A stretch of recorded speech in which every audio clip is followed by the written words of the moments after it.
Good morning to everybody. We begin the second session of this second day of the Academy. This second section is devoted to the second keynote lectures of today. I thank very much Professor Paolo Pombeni, who kindly accepted to give this lecture today. Professor Pomeni is a friend. It is so well known that I doubt it is necessary to introduce him to our public, but thinking that there may be people from remote. Also, I say some very few words about him. Professor Pombeni is Emeritus Professor of Contemporary History and History of Political Parties. He has taught for many years in the University of Bologna. He has been director of the Italian-German Institute in Trento. He has been one of the, well, I think the protagonist or one of the turn in Italian historiography, in particular about political history. He has founded a journal that is Ricerche di Storia Politica, Researches of Political History, in which a new way of studying political history with a multidisciplinary approach in which institutional history, political science, law, sociology, and history were combined together. Professor Pomeni is the author of a textbook, a fundamental textbook about the history of political parties I have used for many, many years in my classes.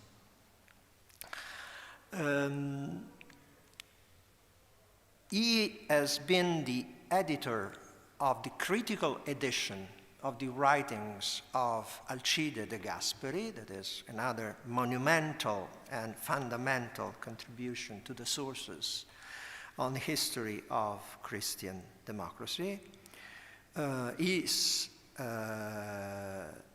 being the president of the Italian Society for the Study of Contemporary History in the past, and he has been many other things. I have mentioned his book about the history of political parties, but he has been also the author, I mentioned something of the last years, of a political profile of the young De Gasperi, of a political profile of Giuseppe Dossetti, another of the protagonists of Italian Christian democratic experience. And in the last years, he has touched relevant subjects as protest of the 68, the history of the political left, and the problem of transitions. Considering the title of today's lecture, I have also to mention that he is,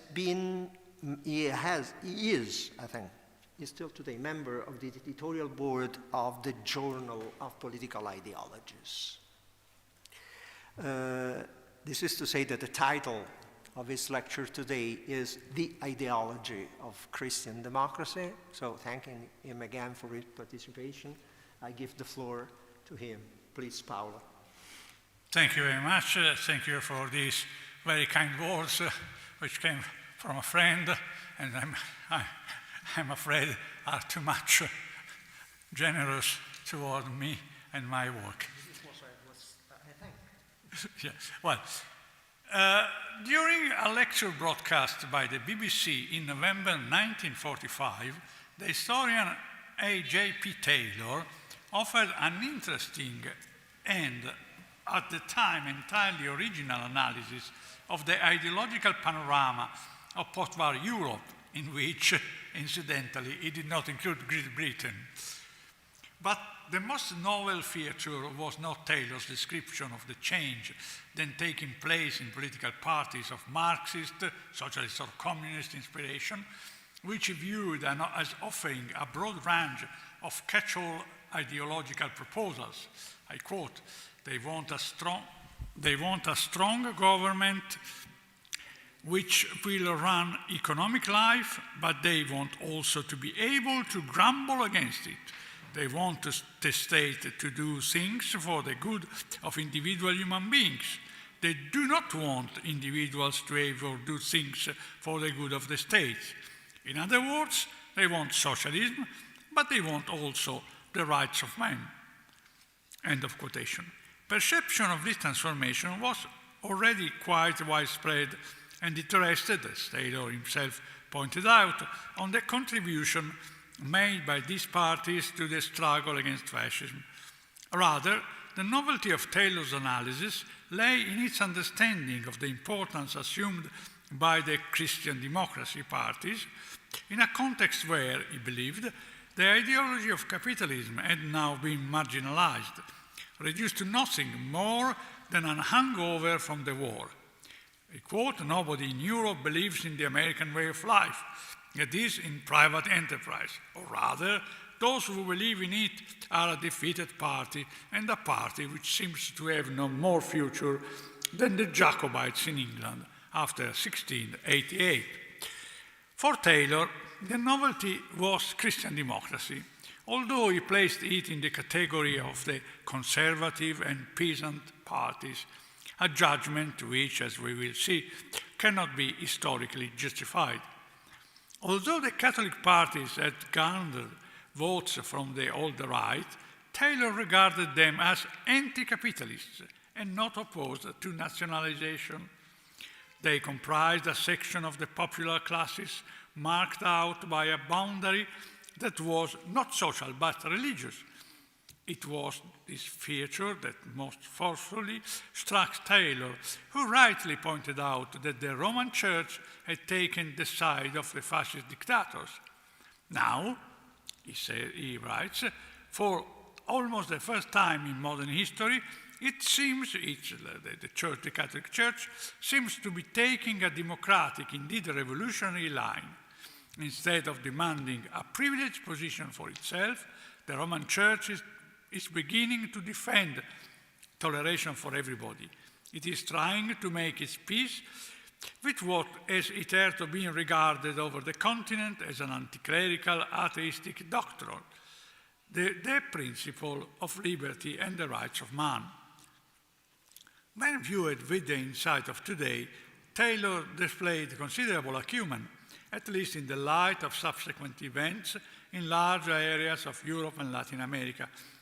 Although in his concluding remarks he made no further mention of Christian democracy, the problem he evoked also comprised the role fulfilled by that ideology in many of the countries tied to the culture of the Western world. I quote, "That is the point to which I am brought back in considering both the communists and the political Catholics. Both start from totalitarian doctrines, both claim exclusive inspiration, but when they seek mass support, they have to recognize that most Europeans want individual liberty, not freedom alone, but freedom as well as socialism. Can you have freedom without capitalism? Can you reconcile economic collectivism and intellectual individualism? That is the question underlying the European Revolution. For my part, if I have confidence in anything, I would have confidence in this. The continent, which was the birthplace of both Rousseau and Marx, which produced both the Declaration of the Rights of Man and the Communist Manifesto, will produce an answer to the problem of our time." Europe was therefore the continent that was to blend liberalism and socialism. But why did Taylor include the ideology of the Catholic parties, which now wrap themselves in the banner, once in order of heresy, of Christian democracy? To an orthodox British intellectual, like Taylor, the Roman Church appeared totalitarian in its ideology, and the feature that he deemed most positive of the Catholics' political presence was their inclination towards nationalization and anti-capitalism, a factor which would have given impetus to the general movement toward socialism. Those who consider the two Christian democracy parties that remained longest in power after 1945, those of Germany and Italy, may have doubts as the accuracy of Taylor's analysis, given that both the CDU and the DC have been depicted by historical research as the protagonists of the reconstruction of Western capitalism in their respective countries. And yet, Taylor's thesis compromises more than one important point. In order to analyze this ideological perspective thoroughly, we must first impose some sort of order on the confused panorama of religiously based political ideologies.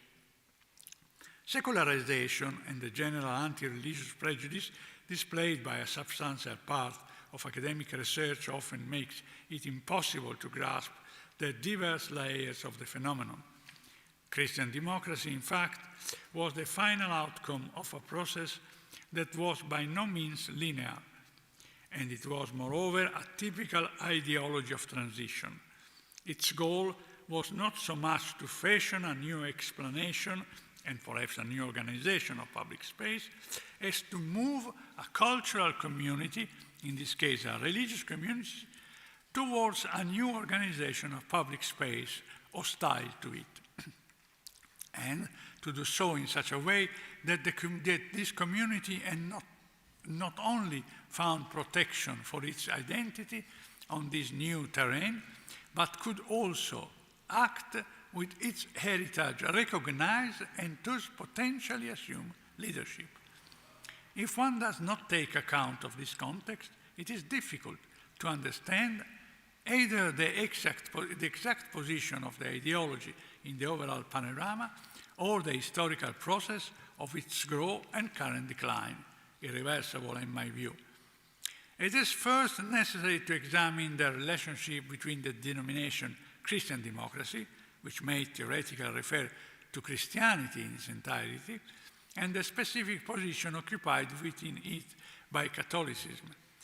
This is an important point because in the post-war period, an interconfessional form of Christian democracy arose in Germany, which appealed to the Catholic world and the Reformed churches alike. As we shall see, this development was not exceptional, and in a strict sense, the phenomenon of Christian Democrat ideology has been closely bound up with Catholicism. At the origin of the problem obviously lies the Roman Church's traumatic relationship with the modern political organization. Writing about Azione Cattolica, Antonio Gramsci noted that it bore a resemblance to monarchical legitimism. Only when the monarchical ideal ceased to be a peacefully shared political form did it become necessary to have a monarchical party to defend it.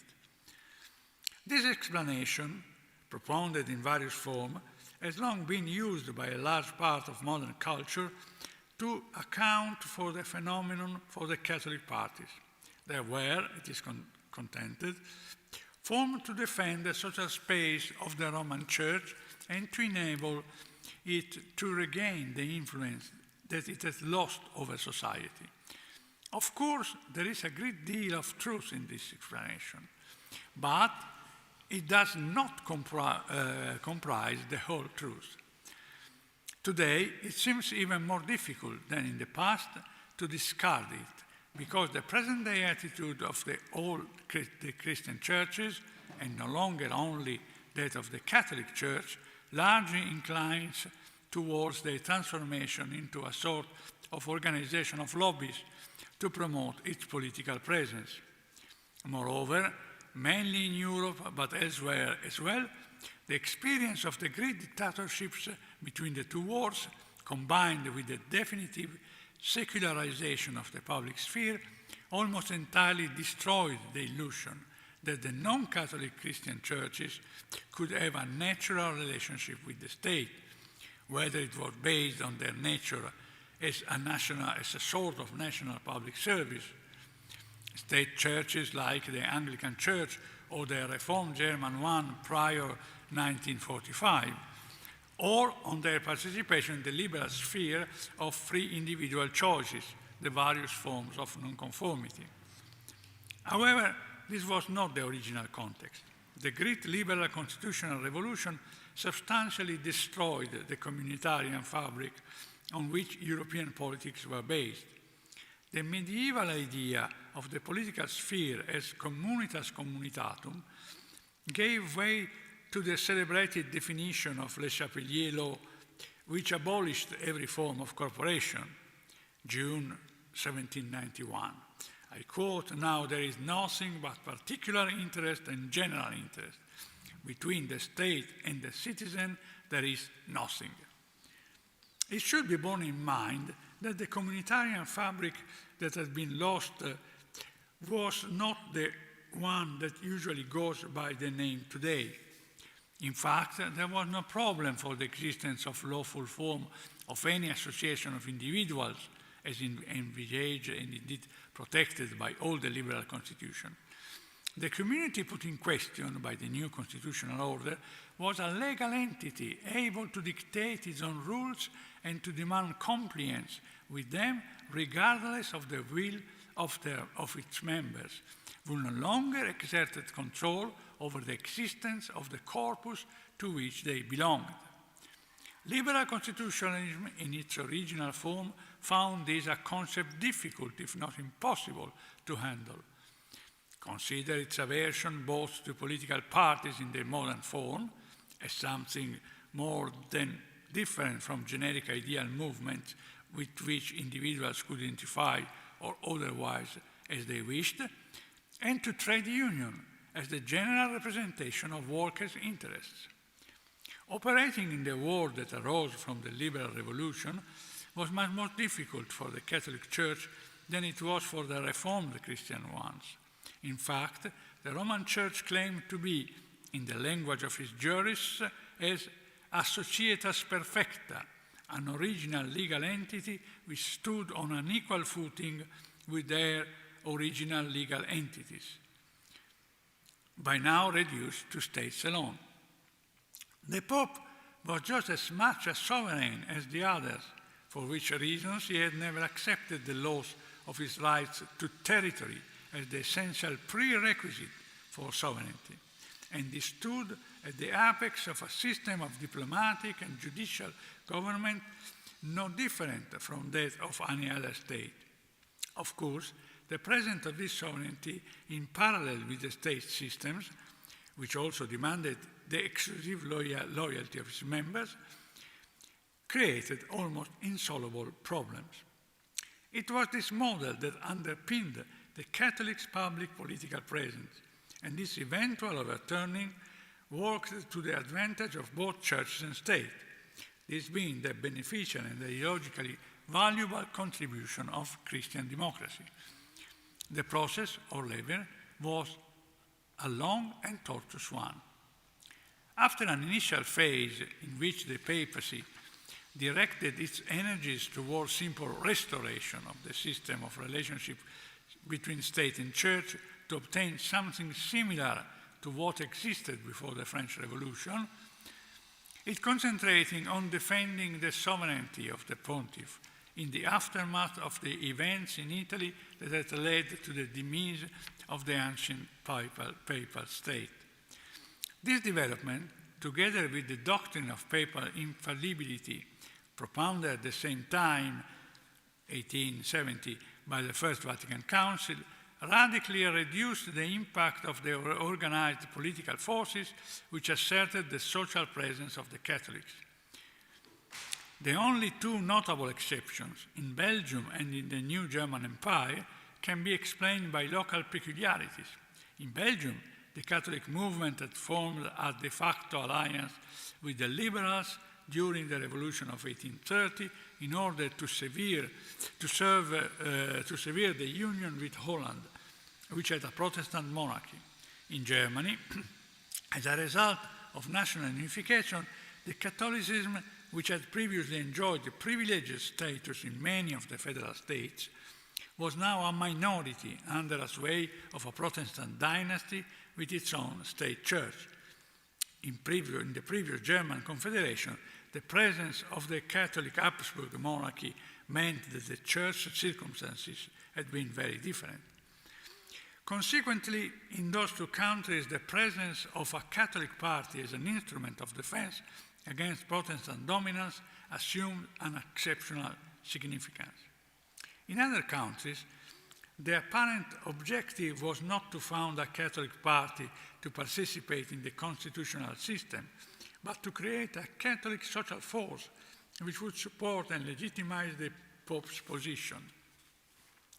Since the Church had somehow to explain to the faithful how the present situation had come about, it chose to employ the traditional apocalyptic message of the disorder of the times.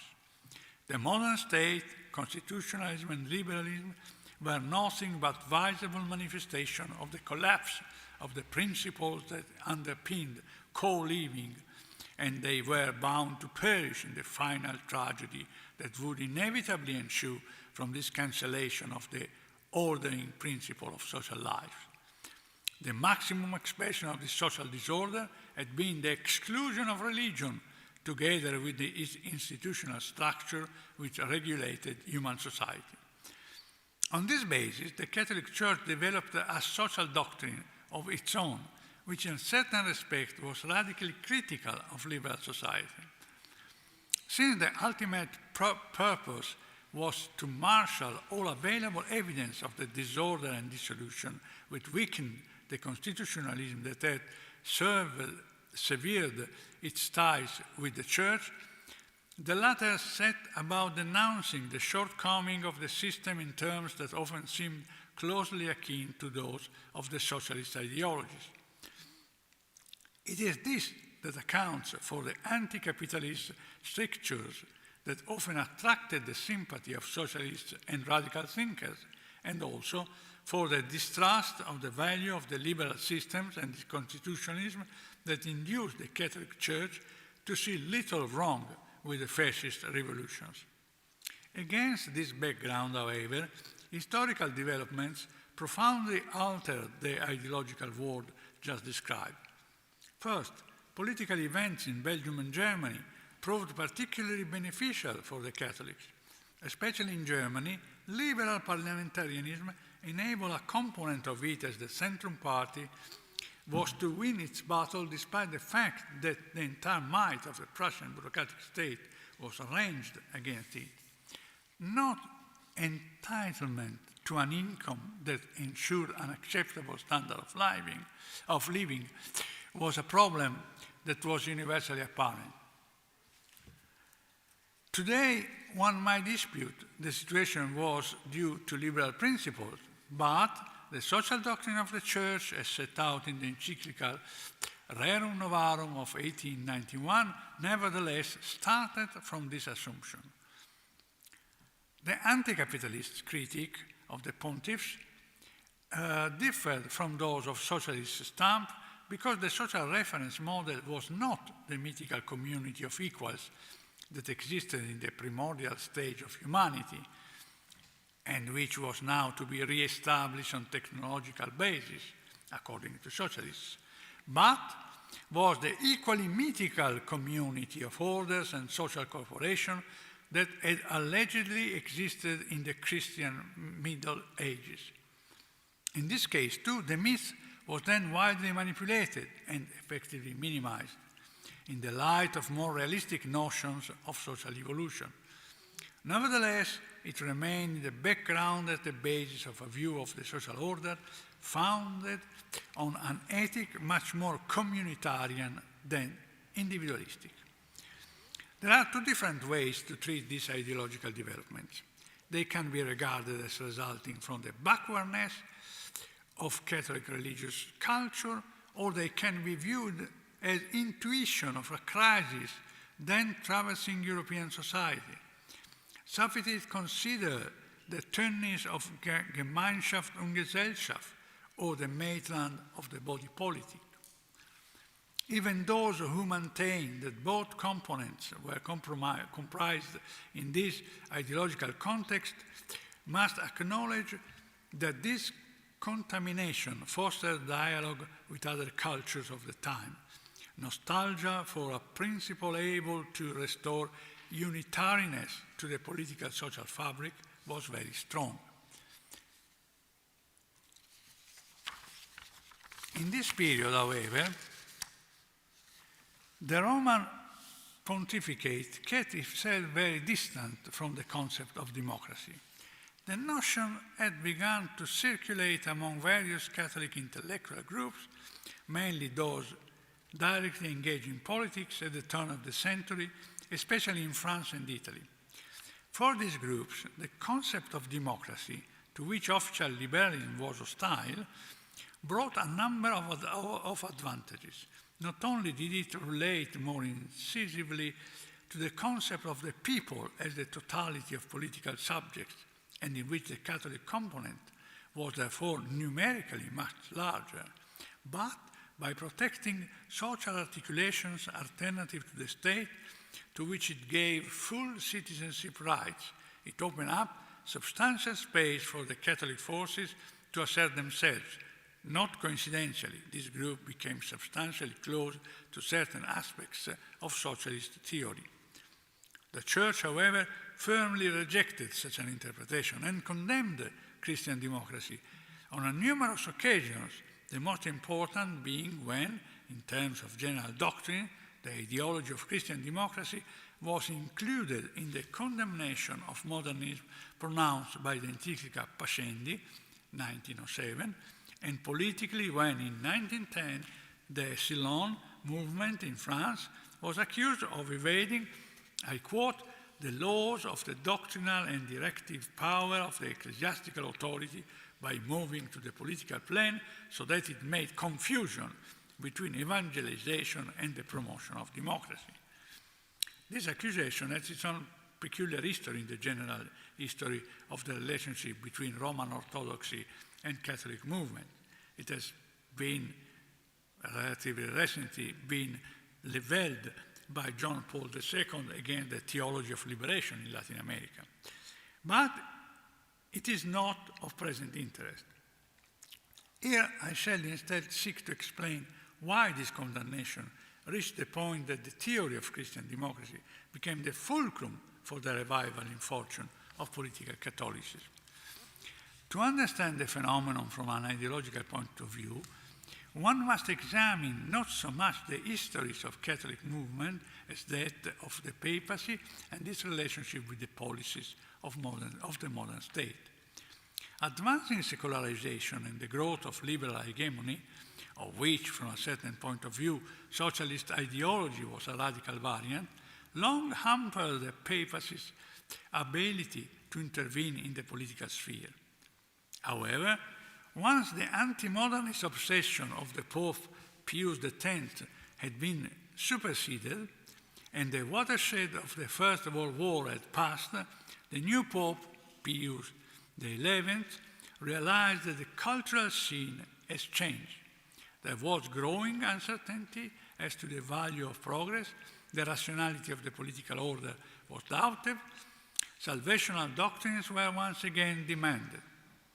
From his first encyclical, Ubi Arcano, 1922 onwards, Pius launched the thesis of civil society return to the kingdom of Christ, which was manifest in civil society when it recognizes and reveres the supreme and universal sovereignty of good, and when the Church of Jesus Christ is accorded the place in human society to which he himself assigned it.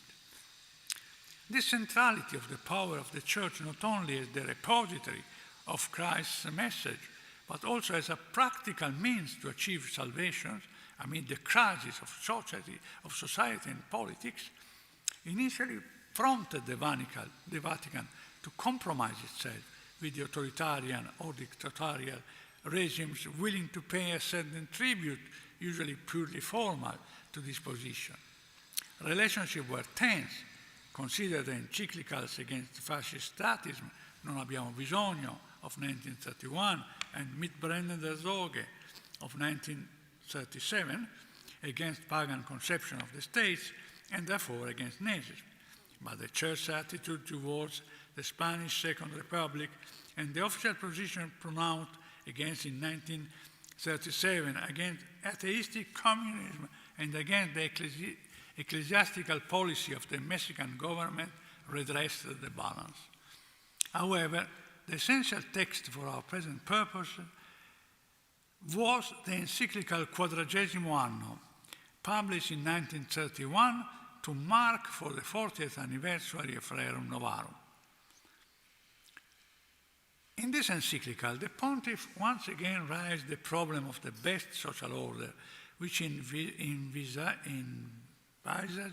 as based on the precepts of correct reasons, to wit, Christian social philosophy, and governed by a quest for the common good.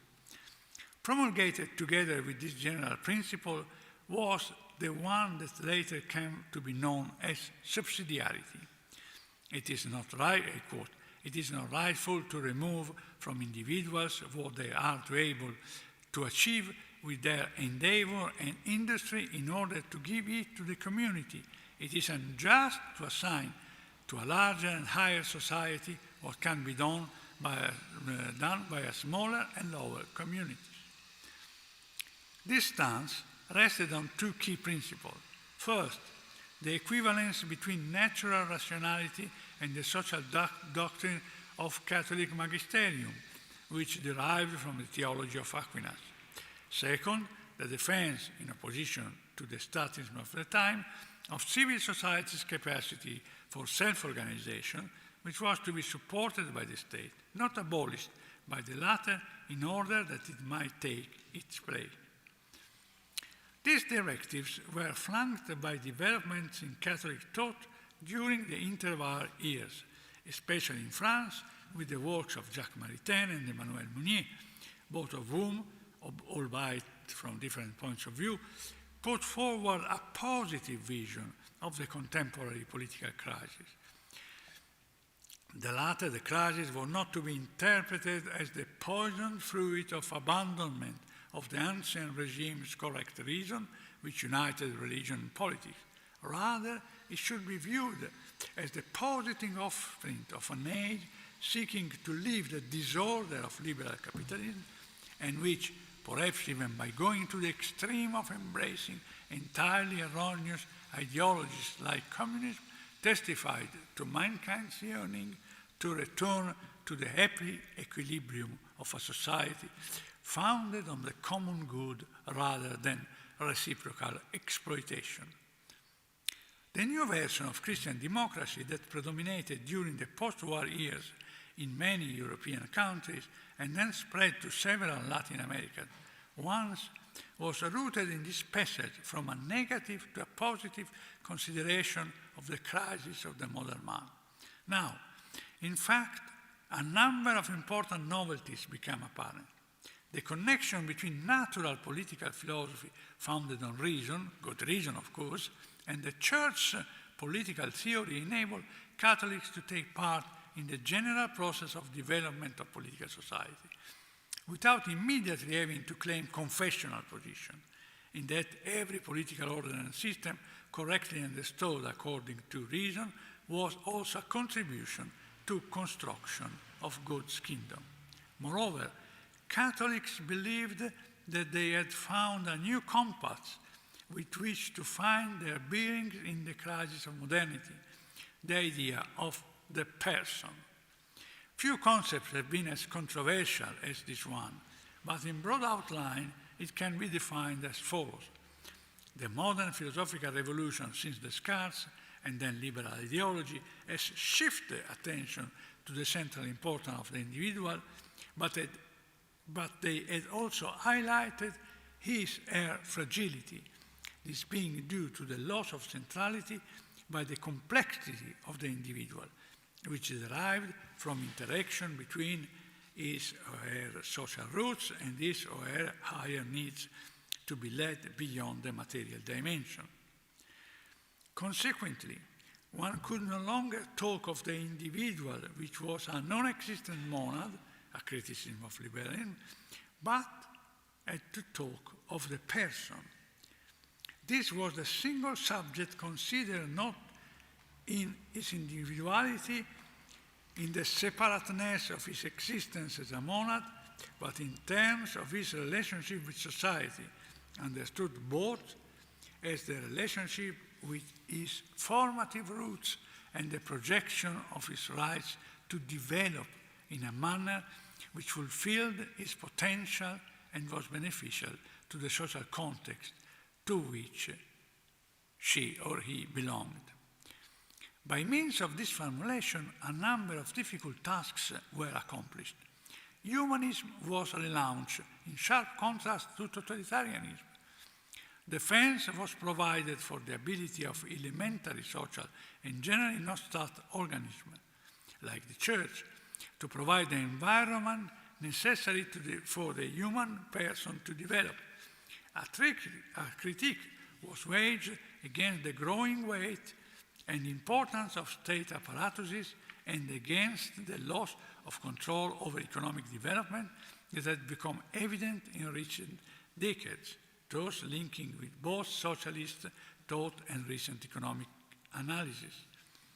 This ideology, which had drawn strength from the pontificate of Pius XI, but cannot be entirely identified with it, received a certain amount of support with the new Pope, Pius XII. Pope Pacelli was a diplomat by training who had done work of crucial importance in Germany during the Weimar crisis and the advent of Nazism, and then in Vatican as chief policy maker on the eve of the Second World War. In the process, he had changed his attitude. He no longer shared Pius XI's illusion that the Church could dispense with the Catholic political movement and deal at first hand with states. He now believed that in a political structure dominated by mass organization, the only actors that mattered were those able to mobilize mass political parties and ideologies which exerted a forceful grip on the public. In order to undertake this new mission, however, the Church had to devise a language able to penetrate a society in crisis, but still poisoned by anti-ecclesiastical prejudice. It is not surprising to find these elements of judgment in the early stages of the papacy that culminated in a curious mixture of hardening theocratic position and the relaunching of Catholic attitude to look at themselves as surviving warriors beleaguered in their fortress. In the years between 1943 and 1947, Pacelli sought to impose the leadership of the Catholic Church as the precondition for restoration of a generic Christian civilization, increasingly identified with an ideal vision of the restoration of the Western world, in which he even included the United States. A world dominated by shared values and in which post-war reconstruction signaled a return to the natural order that liberalism regarded with substantial hostility and sought in vain to gainsay. On this basis, Pius XII legitimated democracy, officially in a radio address broadcast during Christmas 1944, as the natural political form which came closest to the Church thinking.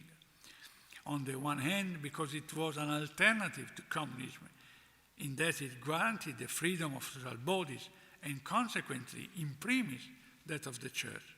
On the other, because it was simultaneously governed by the principle of the imposed will of the majority and the protection of minorities, and thereby favored Catholicism in whichever of the two positions it might occupy. This evolution, in fact, enabled the Catholic political movements reborn in the post-war years to enter the political scene with a substantial capacity to wield influence. In some countries, France, Italy, and Germany, for instance, they were the protagonists of the first attempt to rethink the liberal constitution. In others, like Belgium and Holland, they nevertheless made a significant contribution to post-war reconstruction. At the constitutional level, Christian democracy was able to introduce into various constitutions, that of France, 1946-7, Italy's of 1948, Germany's of 1949, the principle just outlined, the centrality of the person with the new and momentous meaning as a social subject, considered in his social belonging and in his rights to enjoy during the life of social and cultural evolution. A prominently social view of the economy with a moderate amount of control over the capitalist system, defense of non-state entities from the family to the churches, and the consequent valorization of forms of organization, both political parties and corporatives, trade unions. This ideology was often presented as a break with the previous liberal system. This was a curious cultural phenomenon, given that not only had liberal groups in Britain, for example, devised quite similar proposals, which were entirely ignored, but these theoreticians adopted at the level of constitutional legal theory the tenets of mature liberalism embraced by European political thought in its entirety: separation of powers, rule of law, parliamentarianism, and jurisdictional controls, and so on. However, it was precisely this myth of a purported break with the past that enabled the Catholic world quite rapidly to absorb the features of the modern liberal state in its final stage of evolution, and of which most Catholic politicians then became the most convinced proponents. On the contrary, the anti-liberal ideology still alive in the Catholic social doctrine enabled Catholic movement to accept the planned economic system which in all countries arose from their wartime experiences. A certain amount of centralized economic regulation seemingly fostered that preeminence of the common good over individual acquisitive appetites preached, as we have seen, by the Vatican. Finally, the ecclesial basis of this ideology favored the neo-communitarian ideas so much desired by many Europeans in the historical era following 1945. By appealing in the first instance to the ecclesial community as their reservoir of consensus, the Christian democracy parties based themselves on an idea of the people as the underpinning for the political community. In keeping with the Marxianesque language of the time, they deployed the term interclass party to emphasize that they drew on a pool of consensus comprising the diverse social strata. Once again, the ideology of the common good and reference to co-living in the same cultural container, Catholicism, enabled them to rationalize this notion, elevating it to a model of modern politics whose purpose was to merge the classes into a single cultural and social entity. By so doing, the Church and the Catholic movement reduced ecclesial membership to a pure form of endorsement of aged cultural values shared by society as a whole, a sort of secularized and minimal Christianity readily accepted by the masses for traditional reasons, but also entirely devoid of the militancy that had initially galvanized Christian democracy. This leveling process greatly enhanced the social leverage of the Catholic parties in countries where they had a well-established tradition, but it also entirely laicized them, separating them from their grounding in authentically religious movement. It is evident, even from this rapid outline, that the ideology of Christian democracy helped to integrate a large proportion of the European population into the political system created after the war. I do not believe it necessary to dwell on how this process was thereafter secularized by gradual removal of its religious afflatus, so that in the end it merged with the mainstream of what we may call European social democracy. However, I believe it would be an error to underestimate the historical value of this ideology in ensuring the success of European liberal constitutionalism that instead it may have been intended to defeat. Initially, the Catholic Church was still one of the leading forces of social acculturation in continental Europe, and the state, IDSA, civil society in general, did not have those instruments of mass socialization that have only become completely available in recent decades: mass compulsory education, standardized consumption, television, and now social media, of course. As it followed this tortuous course, not only did the Catholic Church, through its associated political movement, foster the definitive and uncontested installation of liberal democracy, or, if one prefers, post-liberal democracy, and the only legitimate political system because it was founded on protection of social man, but Catholic intellectuals contributed importantly to building consensus for this new democracy, which political theory, perhaps unconsciously, still today uses as a reference standard. However, with this process, Christian democracy dissolved as an ideology typical of the contemporary system. It had, in fact, to a certain extent, accomplished this task of conveying a substantial proportion of the European population into the new political arrangement that arose from the dissolution of the ancien regime.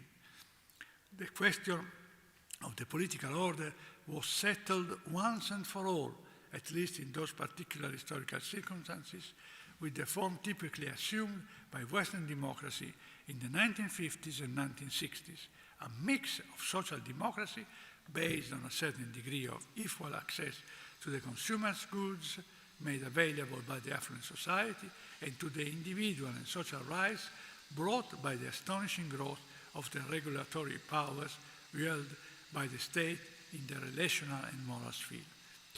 There was no room in this context for reshaping of the system by forces that distanced themselves from some of its founding values.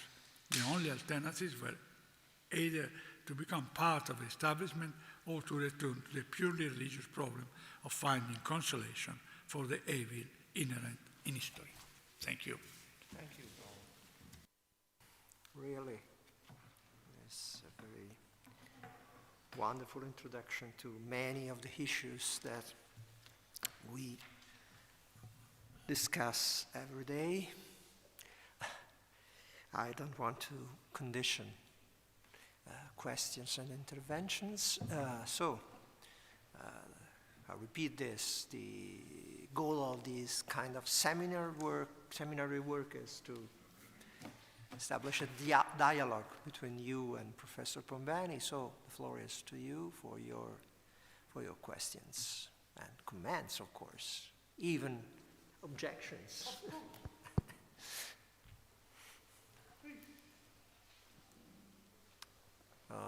The microphones is arriving.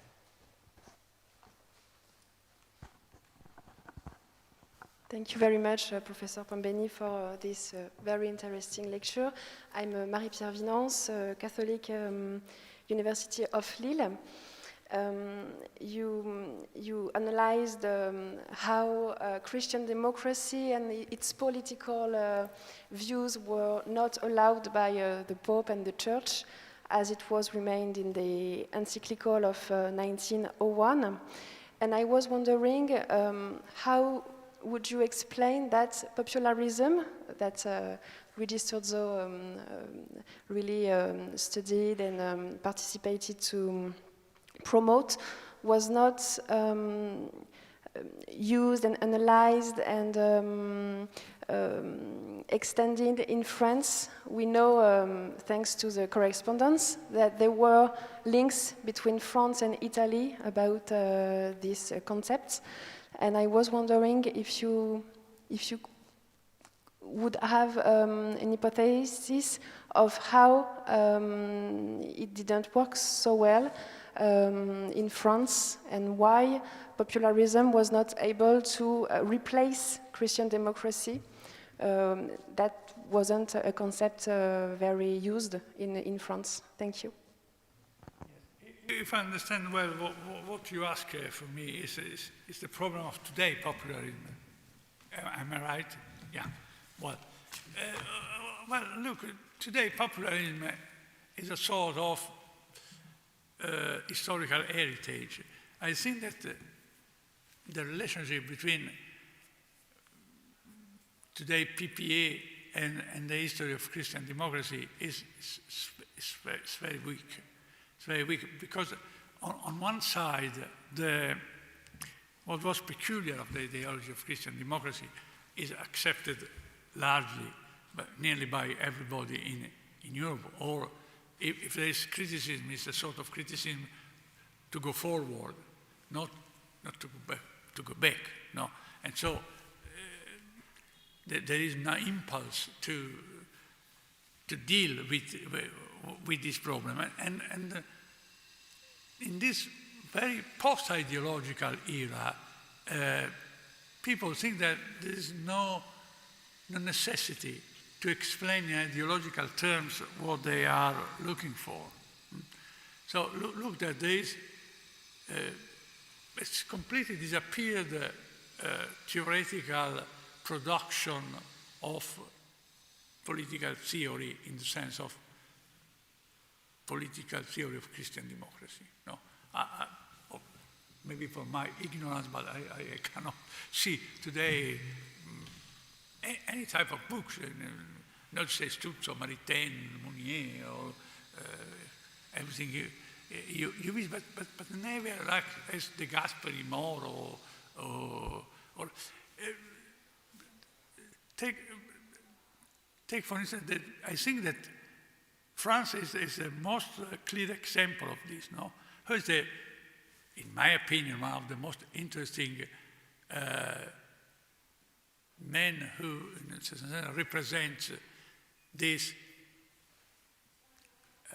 new form of Christian democratic thinking.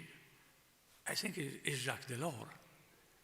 But nobody would say Jacques Delors is a Christian Democrat, no? He is a Christian, he is a Catholic. He comes from the history, but it's totally different, no? Take the last volume of Pierre Rosan Vallon, Notre Histoire Intellectuelle et Politique, no? Rosan Vallon started his career in the framework of the workers, more or less Catholic Workers' Union.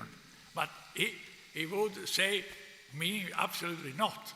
He, in a debate we have in Bologna, he refused totally to be inserted in this, but he is one of the people who animate the review Esprit, who was the Mounier review, no? I think that this is, in a certain sense, an incredible example of what is this dissolution and renewal of a Catholic thinking, you know? Because it's the dissolution because there's no longer a party or a movement, but it's a renewal because the themes were produced by this tradition are absolutely on the table. Think today, what is on the table? It's the problem of communitarianism. Now, the great pandemic has pushed us to reconsider solidarity, communitarianism, the idea of the intermediate cooperation between state and society, etc., etc. No, but if you, in any context, except this, you will say, oh, look, Christian democracy is coming back, people will say, no, no, absolutely, out, out. This is our situation.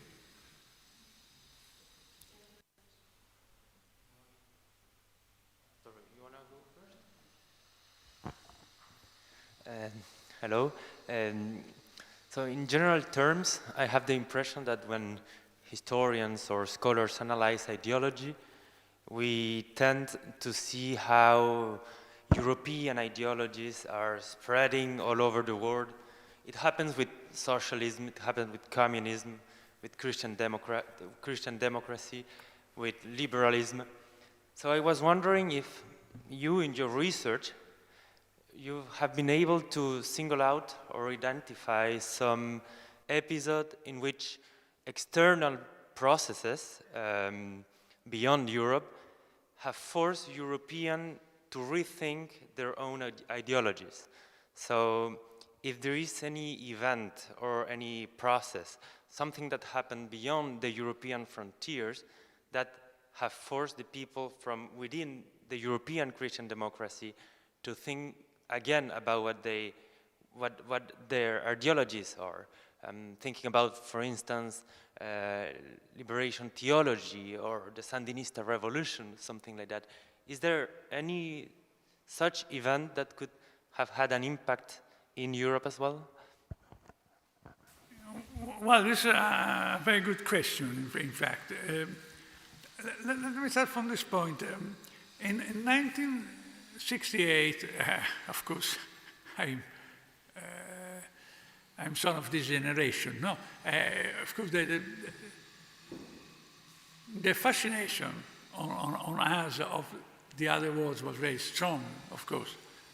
China on one side, Latin America on the other, and surely for the Catholic thinking, Latin America was a sort of, can I say, the land of the future.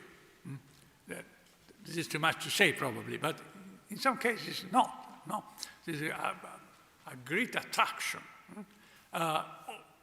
China on another side, because China seemed the communitarian revolution which took place in a totally different world. This affected much more the traditional Marxist left, of course, but of course also the Catholic left had some sort of, how can I say, of attraction for this. All this has disappeared. Today, you know it better than me, no? Nobody looks at Latin America as nothing, as much as the drugs market strongly in the world, more or less. Or this. No, nobody looks at the Cuban Revolution. This is understandable. In my opinion, it's less understandable the relationship with China. Because if in this moment there is a system which is a sort of, let me say it, inverted comma, a theology, this is China. China, in this moment, you know, Xi Jinping has introduced limits to the use of the social media with the children, has introduced a lot of norms controlling the consumism and the consumer's good, and made a lot of this. This is relatively known in the Western world, and it's known by me not because I am peculiarly able in this field, but because Romano Prodi, which I occasionally met 2 weeks ago, attracted my attention to this development of China, which, quite frankly, I didn't know. No, he said, "Your friend Xi Jinping," which is not my friend, of course, but Romano uses always this form. "Your friend Xi Jinping is doing this, and we are not able to do this." It things, if in our society somebody will say to the young boys, to the children, you must not use the social media, etc., because these are a form of corruption. No? Of course, all this simply to say that our problem of the relationship with ideology is a big problem. My friend Michael Frieden, of course, would be the right person to deal with this subject, because he rightly says that ideology is a form of need of politics. You cannot have politics without ideology, because otherwise you will have a sort of negative ideology. In a certain sense, you will renounce to use the means of constructing the community. And this is a problem very, very big in this moment. Now, I think that pandemic has made this terribly evident, no? Terribly evident, because you do not have any form of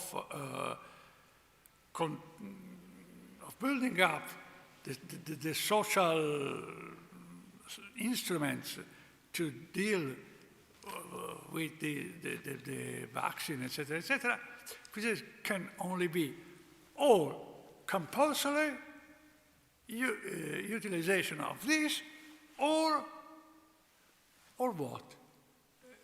A form of general appeal, you must be reasonable. And this does not work, but because it does not work, because there is no ideology. The idea that you must do this because the preservation of community is much more important than your fantasy, it's become something that cannot be said. And no politician says this in any part of the world. Not only in Italy, no? It's the same in France, in Great Britain, in Germany. No? This is one of the problems of the politics today. I don't know if I answered to your question. More questions? Tiziano Torresi, Università Roma 3.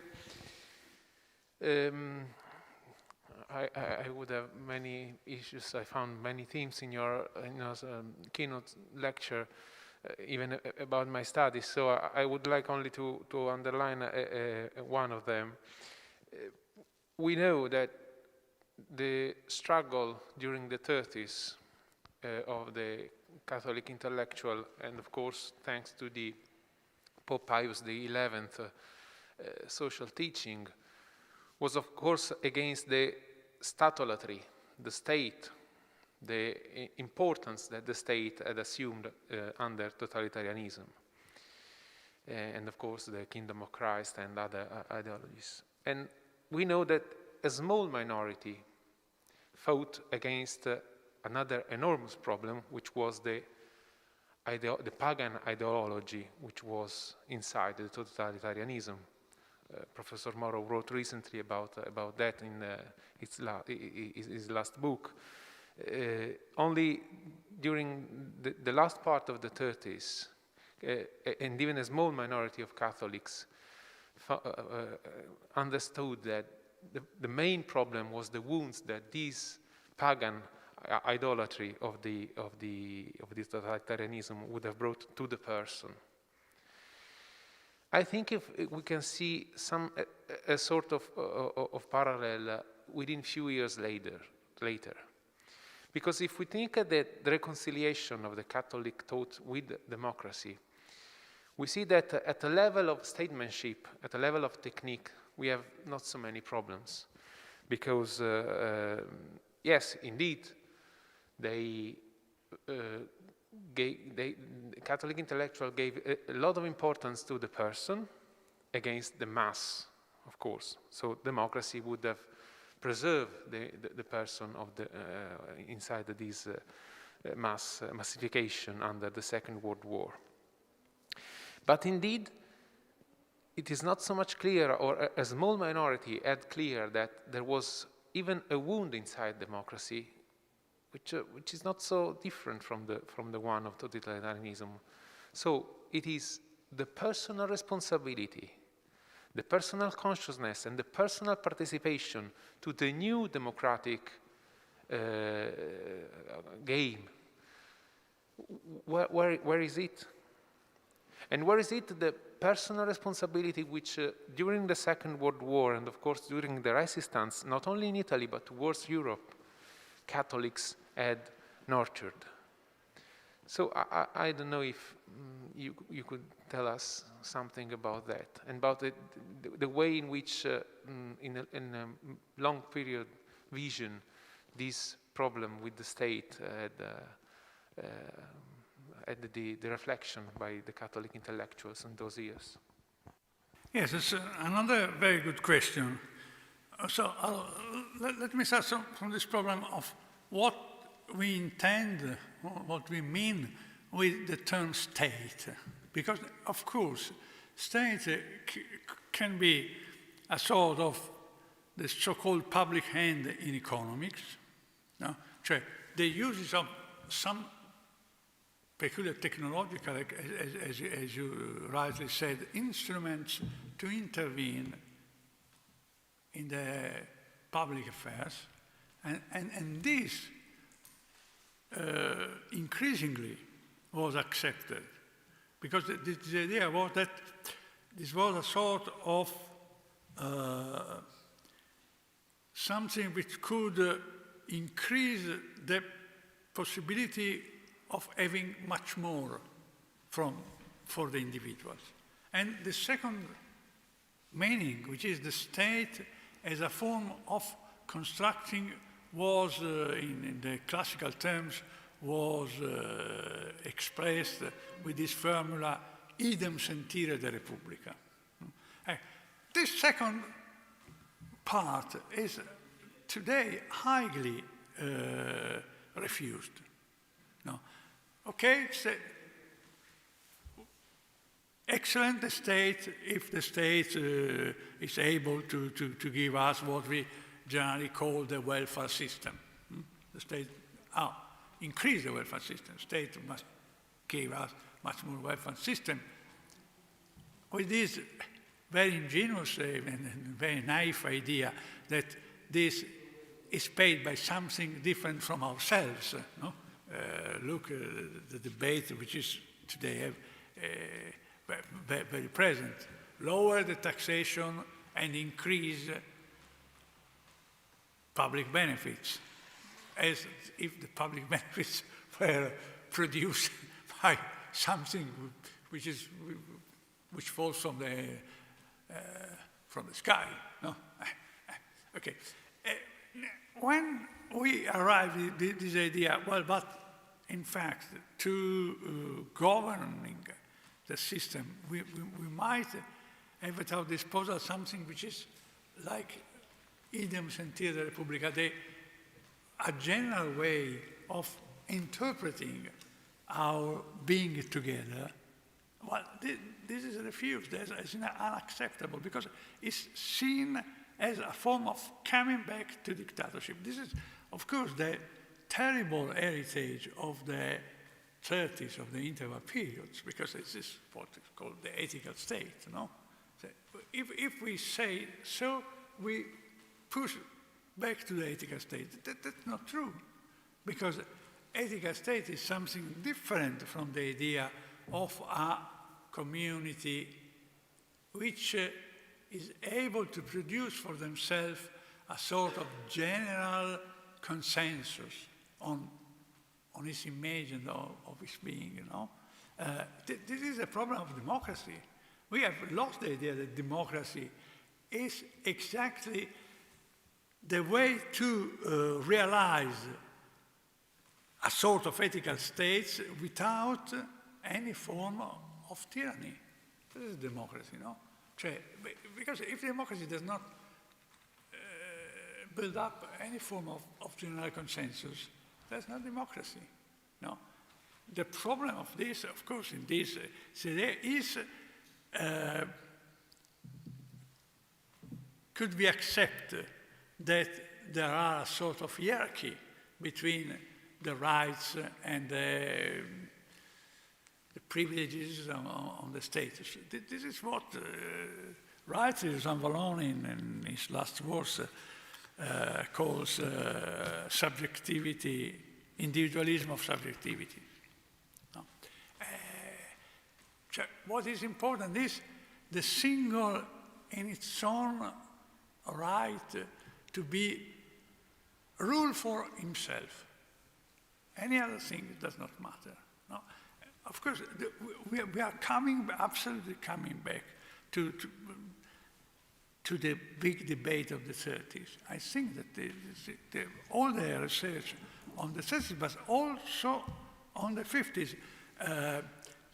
Of course, you surely have in mind the famous conference of Giuseppe Dossetti in 1951, Do Not Fear of the State. No? This is very important. Do not fear of the state. In which, of course, there is a sort of ambiguity that we could not avoid. No? Because if we gave power to the state, we gave power also to a sort of ethical state. So, and we came back to the original liberalism. This is one of the great problems of the Catholic thinking, rethinking liberalism. Because, of course, there's disastrous stories of the anti-liberalism in the Catholic thought in 19 and the first part of the 20th century. It was a disaster because it reduced liberalism to a sort of parodia of liberalism, which was the Italian liberalism. No? The problem of liberalism is exactly this: how to have at the same time power, and power which is controlled, not becoming absolute. That's the problem. But having a power, not having no power, having a power which has checks and balances, if we use this well-known formula, which prevents any form of the absolutism, which is a sort of never-ending temptation in politics. And the Catholic movement dealt very, very much with this problem during the 30s, during the 50s, and even in the 60s. Then this problem, in a certain sense, disappeared because it was thought that there was no space for the state to become a form of new absolutist state. But probably it's not so. And this is one of the less positive heritage, this is dissolution of the Catholic movements. More questions? If there are no more questions, I have. Rather than a question, sort of development, I was thinking about you were telling us today, and my question is if my possible development of the arguments is, if you consider this correct, not correct, or what. You have described a development of the Christian democratic ideology with time, focusing on the not final but crucial moment in which, as you repeated just a few minutes ago, in a certain sense, Christian democratic ideology was rethinking liberalism. So my reflections about this link, that is Christian democracy and liberalism. Of course, this is the evident proof that Taylor's quotations from you started with are historically false. If there is strict link between Christian democracy and liberalism, we cannot interpret Christian democracy as merely a conservative new party. But I would go further. There is, in a certain sense, is it possible to say that Christian democratic parties immediately after 1945 substituted, took the role that previously the liberal parties had? And is it possible to go further and try to establish a sort of rule that is, if you look to Europe after the Second World War, Italy, Germany, and France, through three of the principal areas in which Christian democratic parties affirmed themselves, well, they were the same countries in which previous liberalism entered into deep crisis after the war. So there is a link in the sense that more stronger Christian democracy when more feeble is liberalism, and more feeble Christian democracy when stronger is liberalism. What do you think about this? Yes, I totally agree.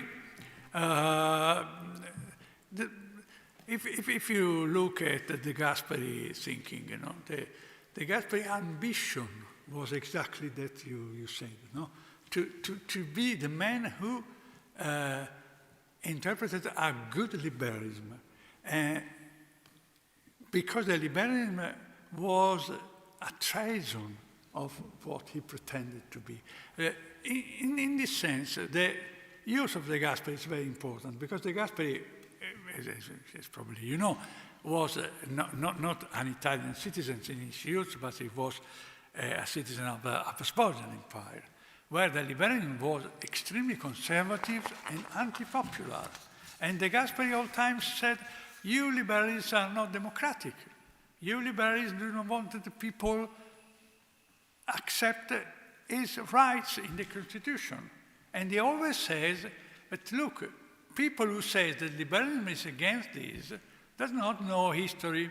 And he always quotes two examples.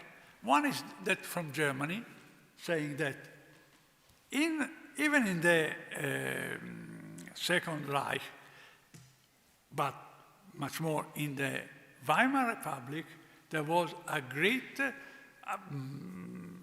work by Catholic movement to enter into the idea of constructing the Constitution. Now, and he says that also in other countries there is this effort. This effort is the effort to Christian democracy has the ambition to be the true democracy, not to be a form of revised democracy, but a true democracy who was able to go further in respect of what liberalism did. This is true, it's very important, but what was the problem? That for the ideological reason that saying this openly meant to be in contrast with the tradition of the church, this was never said.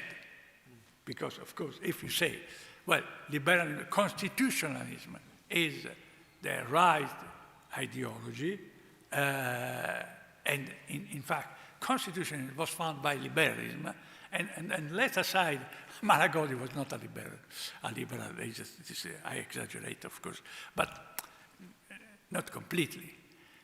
This is not the case that in Great Britain, why in Great Britain we have no Catholic party, why in the United States we have no Catholic party? Because they were country of constitutionalism. There is no need to do this, because you can do this without being organized as a specific party. And this is what now is in place, no? because today, to defend or increase a new form of liberalism, the liberalism revised for the 21st century, if we use this way of saying, which is a little ridiculous or some sense, but in any case, just to intend among us. This is no longer needed to be in the form of a Christian Democratic Party. You can enter into this sort of development. The case of the law, which I quoted before, is exactly this. No? We can contribute to this development without building up a new form of party, but what is important, without losing the memory of our tradition. This is absolutely important, because now the memory of the tradition of the Christian Democratic Party is reduced to a sort of idea that, yes. Also, the Christian Democratic parties were anti-fascist, were good things, etc., etc. And now, existed, of course, also these peculiarities, but they are not the most important peculiarity. The peculiarity is that there was a great contribution to rethinking the form of constitutional system. And in this case, Italy has a great peculiarity, because in Italy, the largest part of our constitution was done for members coming from the Catholic movement who was aware of this. I think this is this most important speech of La Pira in the Constituent Assembly, when he says, now we can do what we couldn't do in 1789. Because in 1789 we have this idea that the Constitution was against the Church. Well, today the Constitution is not against the Church, and so we can give our ideas to the Constitution. This openly, so to say, to the extreme of accepting the problem of the Lateranos Pacts, and was done, and Dossetti says in his speech, we cannot put at risk this idea of our participation to building up the new democracy in order to pay a sort of homage to this idea, the general idea that the concordates cannot stay, no? And he says, of course, it's a wishful thinking. There's no problem. The concordate will be reformed by the evolution of the times. What was done in 1984? It was a little distant from that time, and so yeah, I totally agree with your idea. And I think that today, when liberalism is in big crisis, but we have no alternatives to liberalism, because the idea today is that in our Western world, or at least I do not preach the idea that we became a sort of new China.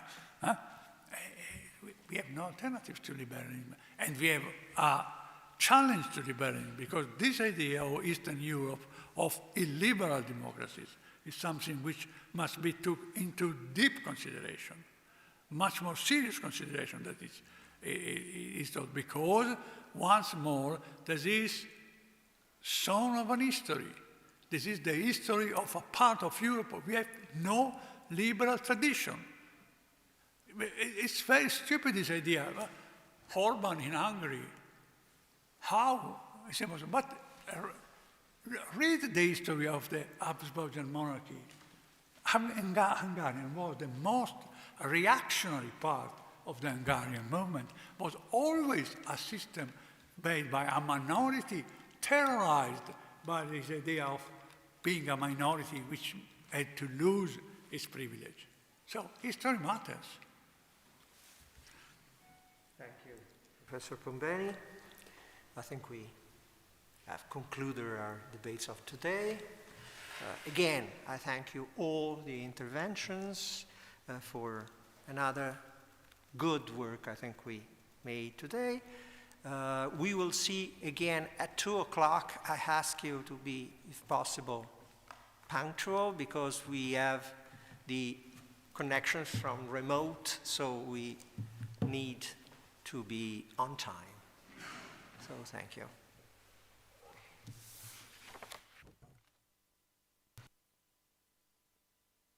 Here, we'll meet in another room. I will lead you to the place.